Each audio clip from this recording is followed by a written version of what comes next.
The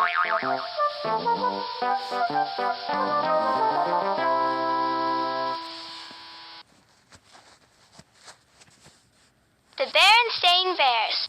In the Dark by Stan and Jan Berenstain. Okay. Being afraid of the dark doesn't just happen to you.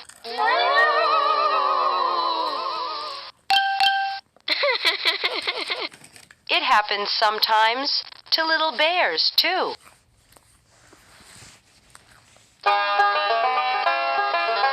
Sister and Brother Bear were at the Bear Country Library. Sister had already chosen her books and was waiting at the checkout desk. Brother Bear, are you going to take all day to pick your books? Hold your horses. I'm looking for a good mystery. I'm checking this out.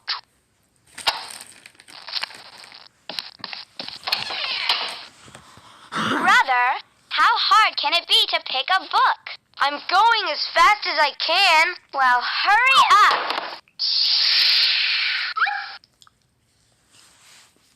Haven't you found anything yet? I'm going to look over here. Brother Bear.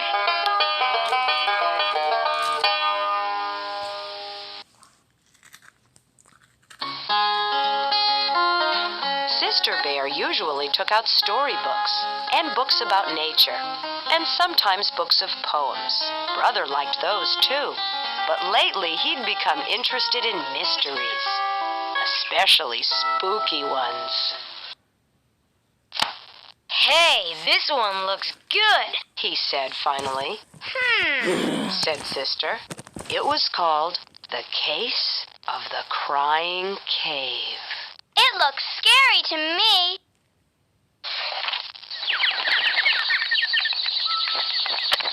Did you know that butterflies start life as caterpillars? Oh, boring. The Case of the Crying Cave. I can't wait to read it. Let's check out. Okay, it's about time.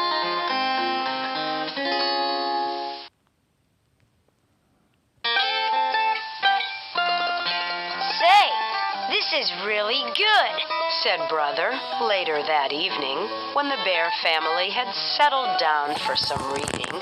Would you like me to read it to you? He asked Sister. Sister was looking at a storybook about 3 kittens who were arguing about which was the prettiest, and it was a little boring. Or are you scared? Of course not. Are you going to read it or not? It's pretty scary.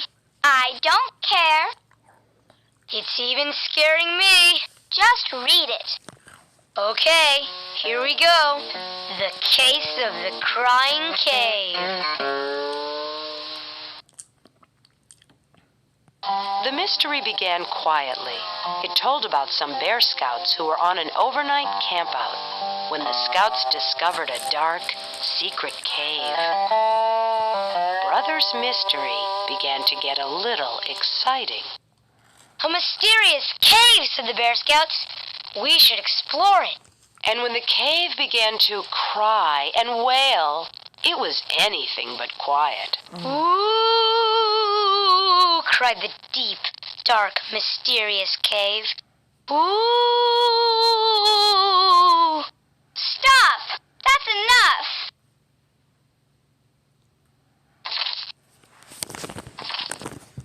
And then the little kittens went into the dark cave.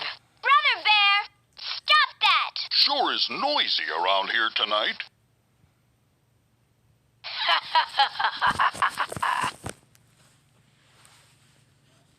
I don't think I like mysteries. Scaredy bear, scaredy bear. Stop it! Stop it! Scaredy bear, scaredy bear. I'm leaving! And that's quite enough of that. At the cubs' bedtime, Papa and Mama said goodnight. Good night. Good night, cubs. Turned off the light, and left the cubs in the usual sleepy darkness. Good night, Mama and Papa. Good night.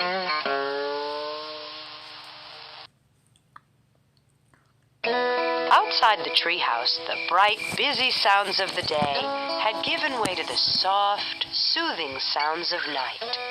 The quiet conversation of frogs and toads. The soft cry of the owl. The sigh of the night wind. And if you listened very hard, you could almost hear the softest sound of all. The sound of lightning bugs switching their lights on and off, on and off.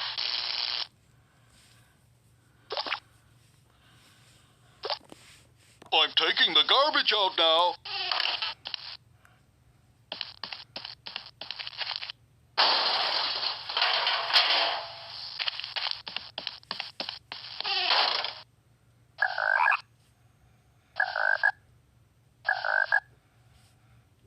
Brother Bear, does it seem noisier than usual tonight? No.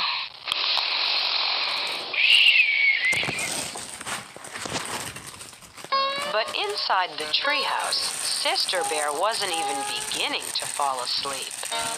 That night, the dark didn't seem the least bit quiet and sleepy. In fact, it seemed like the spooky darkness of a scary cave. And the friendly old chest of drawers and funny clothes tree that Papa had made didn't seem so friendly and funny. They seemed more like cave creatures.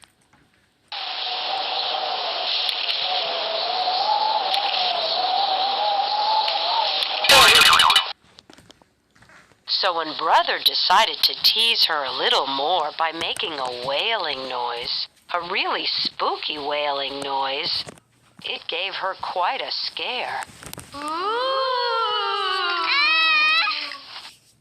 Papa, hurry, come quick.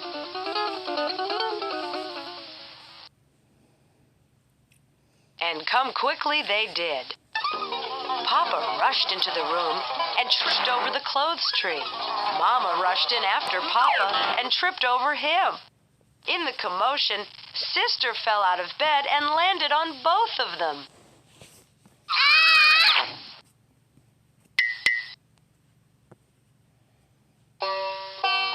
Then Brother, who had started it all with his spooky wail, turned on the light. What a mess! Sister, still scared, was holding on to Papa. Papa was holding on to the toe he had stubbed. Ow! And Mama was looking for the nightcap she had lost in the confusion. All three of them were pretty annoyed with Brother Bear. Ouch! Wow, what a pileup. What are you guys doing? You know darn well what we're doing. You weren't very nice to your sister, Brother Bear. Yeah. Here, Mama. Thank you, Papa.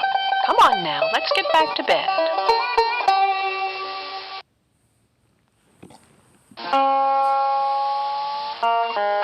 It turned out to be a very long night in the bear's treehouse.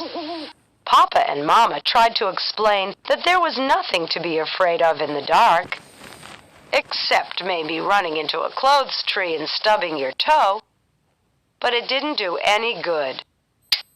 Sister absolutely refused to go to sleep with the light off.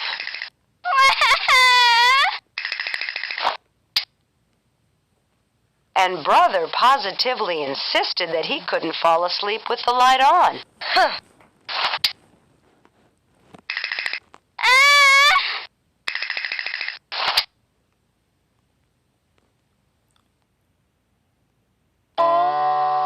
The next morning, the Bear family was very sleepy-eyed. Boy, Said Brother, yawning. I sure don't want to go through another night like that. Neither do I. Said Papa.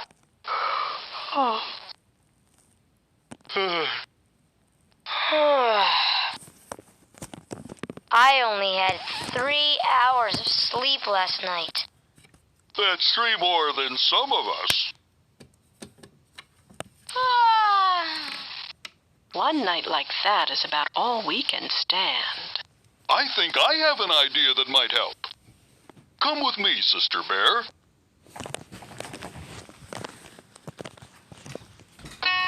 Where are we going? Sister Bear wanted to know.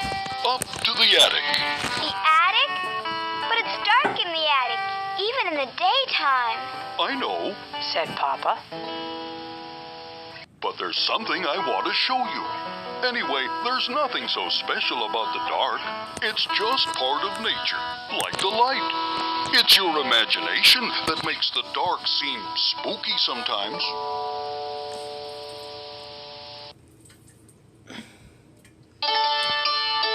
What's imagination? Asked Sister. Imagination is what makes us think that chests of drawers and clothes trees are cave creatures. I wish I didn't have one. Said Sister. Don't say that. Said Papa. A lively imagination is one of the best things a cub can have.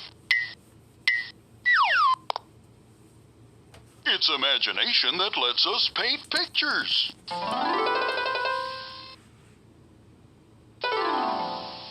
Make up poems. Invent inventions. The trick is to take charge of your imagination and not let it take charge of you. One of these has to work.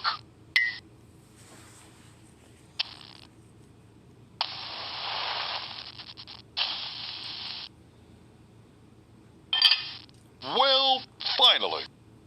Yow! You see, sister, even grown-ups can make mistakes with fire. I know, Papa.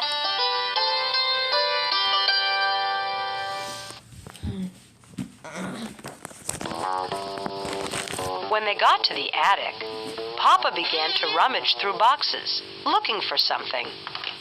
Sister tried to follow Papa's advice and not let her imagination take charge, and it worked.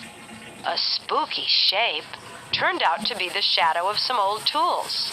What looked like a giant was really some piled up furniture.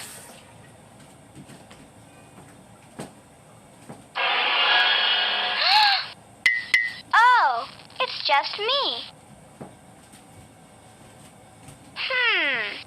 Gee, Papa's right about imagination. Here it is, my old nightlight. The one I used when I was a cub and had a little trouble falling asleep in the dark. You had a nightlight? You were afraid too? Sister couldn't quite believe that her big, powerful Papa was ever afraid of the dark. Oh, sure. Most of us are at one time or another. How about reading the rest of The Case of the Crying Cave? Sister asked Brother later that day. Are you sure you want me to? Sure. I want to see how it turns out. She insisted. The mystery is solved, shouted Bear Scout Ted, looking down from the hole in the top of the crying cave. The sounds are made by the wind. I don't understand, said Bear Scout Fred.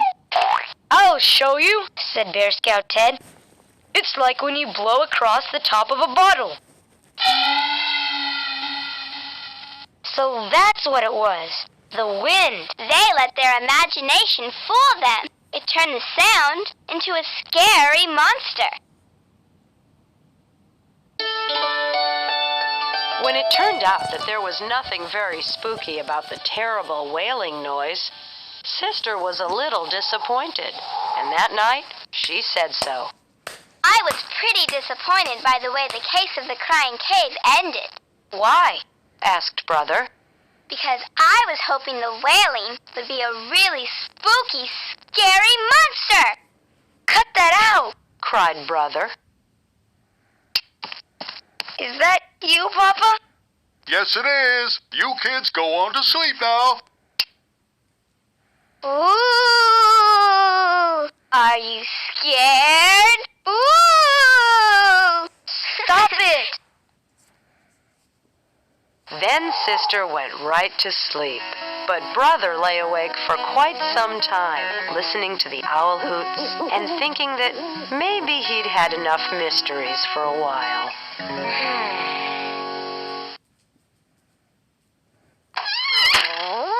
Goodbye!